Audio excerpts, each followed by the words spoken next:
इस वीडियो में हम बात करने वाले हैं माध्यमिक शिक्षा मंडल मध्य प्रदेश भोपाल द्वारा जारी मॉडल पेपर पर बात करेंगे। पेपर को सॉल्व भी करेंगे और पेपर के बारे में आपको कंप्लीट जानकारी देने वाले हैं। ठीक है, तो सब्जेक्ट है फिजिक्स। टोटल जो प्रश्नों की संख्या रहेगी वो रहेगी 19 और जो पेपर को सॉल्व करने का समय मिलेगा आपको वो मिलेगा 3 घंटे का और 70 मार्क्स का पेपर होगा। इंस्ट्रक्शन वगैरह बताने में मैं आपका ज़्यादा टाइम ख़राब नहीं करूँगा, आप इसको आराम से स्क्रीन को पॉज करके पढ़ सकते हैं। मैं डायरेक्ट क्वेश्चन को सॉल्व कराता हूं। तो क्वेश्चन नंबर पहला देखिए, प्रत्येक प्रश्न के दिए गए विकल्पों में से सही विकल्प चुनकर लिखिए। और ये प्रश्न आएगा कितने का? 7 नंबर का। मतलब यहाँ पर छोटे छोटे 7 प्रश्न हैं और प्रत्येक पर 1 अंक निर्धारित है। तो यहाँ पर जो आ नंबर का प्रश्न है वो कहता है बिंदु आवेश Q के कारण r दूरी पर विद्युत क्षेत्र की तीव्रता, और ये 4 आपके सामने क्या है? ऑप्शन है। तो यहाँ पर देखिए, बिंदु आवेश के कारण विद्युत क्षेत्र की तीव्रता का सूत्र होता है इक्वल कितना? 1/4 पाई एप्सिलॉन 0 Q बटे R स्क्वायर। अब यहाँ पर Q भी कांस्टेंट है और 1/4 पाई एप्सिलॉन 0 भी कांस्टेंट है। तो कांस्टेंट को बताने के लिए हम लगा देते हैं यहाँ पर व्युत्क्रमानुपाती और यहाँ बचेगा 1 बटे R स्क्वायर। तो इस क्वेश्चन का सही आंसर होगा ऑप्शन नंबर 2। ठीक है, प्रश्न नंबर दूसरा देखिए, मतलब बा, धारा के चुंबकीय प्रभाव की खोज किस वैज्ञानिक ने की थी? यहाँ पर 4 वैज्ञानिकों के नाम हैं, इनमें से तुम्हें सही वैज्ञानिक का नाम बताना है। तो यहाँ पर ऑप्शन नंबर 2 आएगा, वैज्ञानिक ऑस्टेड ने विद्युत धारा के चुंबकीय प्रभाव की खोज की थी। ठीक है, प्रश्न नंबर 7 देखिए, चुंबकीय फ्लक्स का एसआई मात्रक क्या होता है? तो चुंबकीय फ्लक्स का एसआई मात्रक होता है वेबर। तो यहाँ ऑप्शन नंबर 1 इसका सही होगा। क्वेश्चन नंबर दा देखिए, निर्वात में विद्युत चुंबकीय तरंगों का जो वेग होता है वो कितना होता है? तो इसका जो सही आंसर होगा वो होगा पहला, C इक्वल 1/√μ0 एप्सिलॉन नॉट विद्युत चुंबकीय तरंगों के वेग का सूत्र होता है। क्वेश्चन नंबर ई देखिए, ज्यामितीय छाया में प्रकाश के अतिक्रमण को क्या कहते हैं? ठीक है, क्या कहते हैं बताइए, कमेंट करके बताइए, क्या बोलते हैं? विवर्तन। ठीक है, ऑप्शन नंबर 2 इसका सही होगा। क्वेश्चन नंबर 5 देखिए, एक फोटोन की ऊर्जा 3 इलेक्ट्रॉन वोल्ट है, फोटोन का तरंग दैर्ध्य बताइए। तो देखिए, इस क्वेश्चन को हम ऐसे सॉल्व करते हैं, एक फोटोन की ऊर्जा का सूत्र होता है E equal hc upon lambda. अब हमें क्या बताना है? तरंग दैर्ध्य बताना है। तरंग दैर्ध्य को दर्शाते लैम्डा से, तो लैम्डा बराबर करेंगे तो ये हो जाएगा कितना? hc और अपॉन हो जाएगा E। अब यहाँ पर देखिए, h मतलब क्या होता है? Planck constant.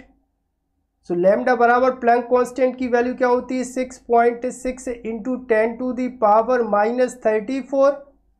और C का मतलब होता है प्रकाश का वेग, तो वो कितना होता है? 3 इंटू 10⁸ बटे आ जाओ, क्या है? E। तो एक फोटोन की ऊर्जा दी हमें कितनी? 3। तो इलेक्ट्रॉन वोल्ट को जब जूल में कन्वर्ट करेंगे तो कितना आ जाएगा? 1.6 इंटू 10⁻19 जूल। यहाँ पर देखो, एक अंक के बाद दशमलव ऊपर भी, तो दशमलव से दशमलव को कैंसिल कर दो।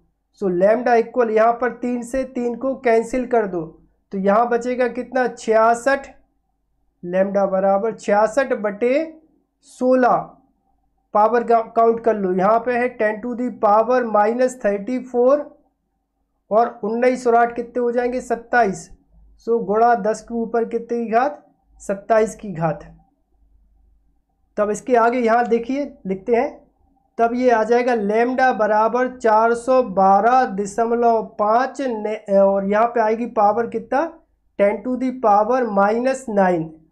10⁻⁻9 को क्या बोलते हैं? नैनो। सो यहाँ पे आ जाएगा लैम्डा बराबर 412.5 नैनो और लैम्डा का मात्रक क्या होता है? मीटर। मतलब ये इसका सही आंसर होगा। यहाँ पर देखते हैं, ऑप्शन नंबर 2 इसका सही होगा, 412.5 नैनोमीटर। क्वेश्चन नंबर झा देखिए, 1 ग्राम पदार्थ के समतुल्य ऊर्जा कितनी होगी? ये 4 अपने सामने क्या है? ऑप्शन है। तो यहाँ पर देखिए 1 ग्राम की बात कर रहे हैं, तो 1 ग्राम 1 ग्राम बराबर कितने किलोग्राम होता है? 10⁻³ किलोग्राम। क्लियर इतनी बात? इसके बाद देखिए यहाँ पर हम लगाते हैं आइंस्टाइन का द्रव्यमान ऊर्जा तुल्यता समीकरण। वो होता है E इक्वल कितना? mc²। सो यहाँ पर E इक्वल हो जाएगा, m की जगह आ जाएगा कितना? 10⁻³ और जो प्रकाश का वेग होता है वो कितना होता है? 3 × 10⁸ का यहाँ पर लगाना पड़ेगा हमें स्क्वायर। तो आगे देखो ये हो जाएगा 10⁻³ 3 का वर्ग कितना हो जाएगा? 9 और पावर कितने की आ जाएगी? 16 की आ जाएगी। तब ये बनेगा E इक्वल 9 × यहाँ पर देखो 16 में से ये जो 3 जाएगा तो कितना बचेगा? 10⁻13। ठीक है। और यहाँ पर ऊर्जा का जो मात्रक है वो क्या हो जाएगा? जूल हो जाएगा। तो यहाँ पर देखिए कौन सा ऑप्शन सही होगा? Option number 4। ठीक है, 9 × 10⁻13 जूल। ओके। प्रश्न क्रमांक दूसरा देखिए, रिक्त स्थानों की पूर्ति कीजिए। तो इसका जो आ है, 2 समांतर चालक तारों में एक ही दिशा में विद्युत धारा प्रवाहित हो रही है, वे एक दूसरे को क्या करेंगे? आकर्षित करेंगे। तो यहाँ खाली स्थान में आ जाएगा आकर्षित करेंगे। यहाँ पर देखिए 12 नंबर का, धारावाही वृत्ताकार कुंडली के केंद्र पर चुंबकीय क्षेत्र उसके तल के लंबवत होता है। यहाँ पे आ जाएगा लंबवत होता है। सा देखिए, जब एक इलेक्ट्रॉन चुंबकीय क्षेत्र के समांतर, यहाँ पे आ जाएगा समांतर गति करता है तो उस पर कोई बल कार्य नहीं करता। देखिए, यदि किसी प्रत्यावर्ती धारा परिपथ में ऊर्जा व्यय की दर 0 हो तब परिपथ की धारा को कहते हैं वाटहीन धारा। क्या बोलते हैं? वाटहीन धारा। ठीक है। नेक्स्ट देखिए, ट्रांसफार्मर किस सिद्धांत पर कार्य करता है? ट्रांसफार्मर अन्योन्य प्रेरण के सिद्धांत पर कार्य करता है। ठीक है। अगला देखो, कुंडली में प्रेरित धारा की दिशा ज्ञात की जाती है लेंज के नियम से। यहाँ आ जाएगा लेंज का नियम। ठीक है। अगला देखो, प्रकाशिक तंतु खाली स्थान के सिद्धांत पर कार्य करता है। यहाँ पे आ जाएगा प्रकाश का पूर्णांतरिक परावर्तन। ठीक है। प्रश्न क्रमांक तीसरा देखिए, सही जोड़ियां बनाइए। ठीक है, यहाँ पर आ कॉलम है और यहाँ पर बा कॉलम है। यहाँ पर देखिए, पहला रिडबर्ग नियतांक का सूत्र होता है। तो ये रिडबर्ग नियतांक का सूत्र क्या होता है? ई। तो पहले को हम मिला देंगे किससे? ई से मिला देंगे। ये मिला दिया। ठीक है, ये रिडबर्ग नियतांक का सूत्र हो जाएगा। बुर त्रिज्या, तो बुर त्रिज्या का जो 2 नंबर है इसको मिलाएंगे हम दा से। तो यहाँ हम इसको मिला देते हैं दा से। ये हो जाएगी बुर त्रिज्या का सूत्र। फोटोन का संवेग, तो फोटोन के संवेग को मिलाएंगे हम गा से। P = h/λ से। ओके।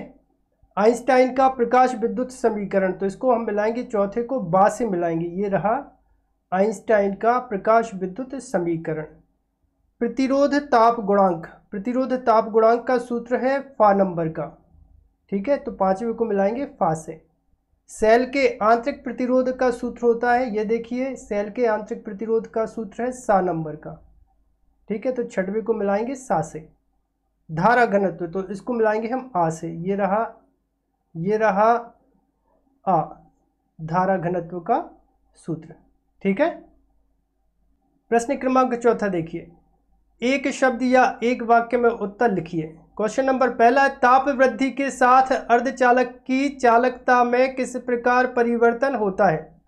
भाई साहब, जब अर्धचालक का ताप बढ़ाया जाता है तो उसका प्रतिरोध हो जाता है कम, और जब प्रतिरोध कम होगा तो उसकी जो चालकता है, चालकता बढ़ जाएगी।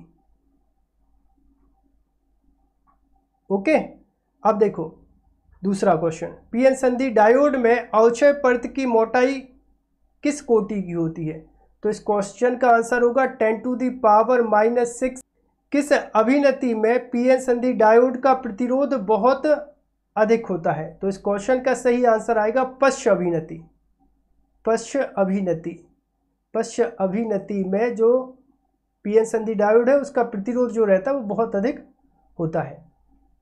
अगला क्वेश्चन है, यंग के द्विस्लिट प्रयोग में किस रंग के लिए फ्रिंज चौड़ाई सबसे कम होती है? तो इसका आंसर होगा बैगनी कलर, बैगनी रंग। लाल रंग के लिए फ्रिंज चौड़ाई होती है सबसे ज़्यादा और बैगनी रंग के लिए होती है सबसे कम। पतली फिल्म के रंग का कारण है, तो यहाँ पे इस क्वेश्चन का आंसर होगा प्रकाश का व्यतिकरण। अगला क्वेश्चन है, विद्युत चुंबकीय स्पेक्ट्रम के विभिन्न भागों के नाम आवृत्ति के बढ़ते क्रम में लिखिए। ओके, तो यहाँ पर देखिए विद्युत चुंबकीय स्पेक्ट्रम के बढ़ती आवृत्ति के क्रम में नाम होते हैं। सबसे पहले आता है रेडियो तरंगे। ध्यान रखना, बढ़ती आवृत्ति के क्रम में नाम बता रहे हैं आपको।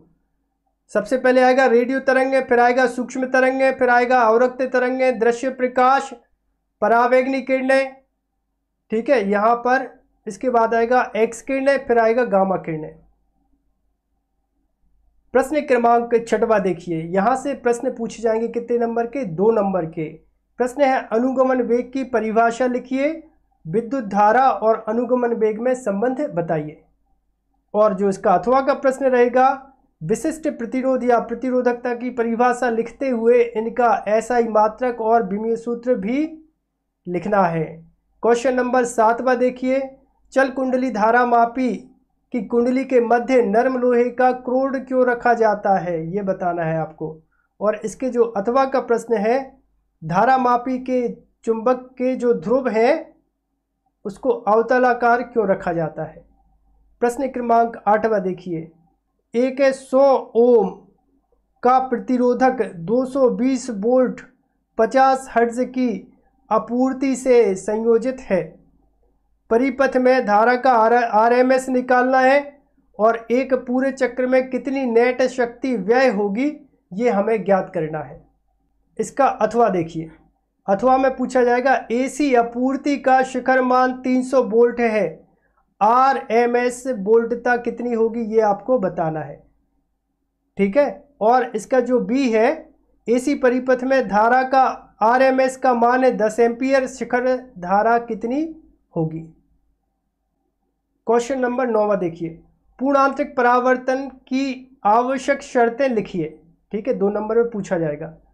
दाढ़ी बनाने या मेकअप करने के लिए अवतल दर्पण का उपयोग क्यों किया जाता है, ठीक है, ये इसका अथवा हो गया। प्रश्न क्रमांक 10वां देखिए, प्रकाश विद्युत प्रभाव को परिभाषित कीजिए और इससे संबंधित आइंस्टाइन का समीकरण लिखिएगा। और इसका अथवा है द्रव्य तरंगों की कोई 2 विशेषताएं लिखिए। प्रश्न क्रमांक 11 है, हाइड्रोजन परमाणु में केवल एक ही इलेक्ट्रॉन है किंतु उसके उत्सर्जन स्पेक्ट्रम में कई रेखाएं होती हैं, क्यों। और इस प्रश्न का अथवा है, यदि परमाणु में इलेक्ट्रॉन अपनी कक्षा में स्थिर हो तो क्या होगा। प्रश्न क्रमांक 12वां देखिए, नाभिकीय विखंडन और नाभिकीय संयलन में मुख्य 2 अंतर लिखिए, ठीक है। और यहाँ इसका जो अथवा है वो रहेगा, कारण लिखिए, नाभिकीय विखंडन के लिए केवल एक न्यूट्रॉन ही उपयुक्त होता है, इसका कारण बताना है। दूसरा क्या, नाभिकीय संयलन में अभी तक पृथ्वी पर एक प्रायोगिक तथा नियंत्रित ऊर्जा स्रोत के रूप में क्यों प्रयुक्त नहीं हुआ, ये आपको बताना है।